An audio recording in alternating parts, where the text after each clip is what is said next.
VR team. And as many of you know, we created Cardboard with one simple idea: to let everyone in the world get a great VR experience using nothing more than the phone in their pocket and the world's most inexpensive HMD. Now, that sounds simple, and of course, executing that is harder than it sounds. And the main challenge is that when you build VR for everyone, you find out that most people have everyday phones, and you need to build apps that work on them. If you look at amongst our Cardboard users today, two of the most popular phones are the brand new Nexus 6P and the Samsung Galaxy S4 from 2013.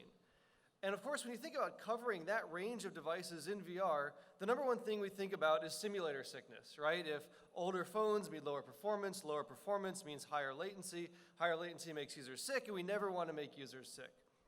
There's another, I think, though, more fundamental challenge for those of us building VR experiences on mobile devices, and that's that we want to make experiences for devices that run on batteries and make them just as compelling as VR experiences that are meant to run on devices that connect to your local power plant, right? Like, covering this performance and fundamentally energy gap is a really important part of making great mobile VR for everyone.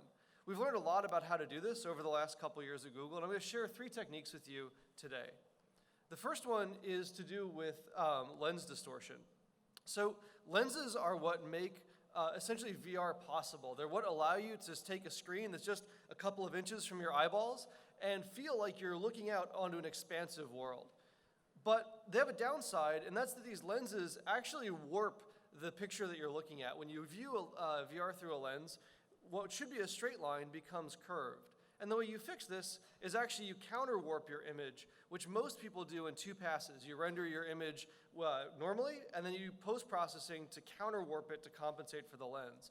But of course, 2 passes is twice as slow as 1 pass, especially on mobile GPUs, which are really, really bandwidth constrained. So a better solution is to do your warping actually in the vertex shader. Everything that you can do per pixel, you can actually do per vertex as long as your geometry is reasonably well tessellated. And for most game developers out there, your geometry is already tessellated enough for this technique to work.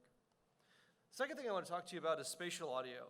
One of my favorite game development quotes is, music makes you feel, sound makes it real. And I think there's no medium where that's more true than virtual reality.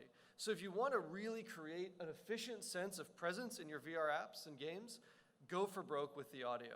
But when you do, keep 2 things in mind. The first is you want to use really good spatialization. Most game developers are familiar with stereo panning, where you hear louder sounds from the left or from the right. But in VR, you want to use binaural spatialization so that you can hear sounds above you and below you, in front of you and behind you, and really feel like you're immersed in the soundscape. The second thing you want to do is really think about the environment within which your sound takes place. Obviously, this talk that I'm giving would sound very different if it was in a cave instead of this big open hall.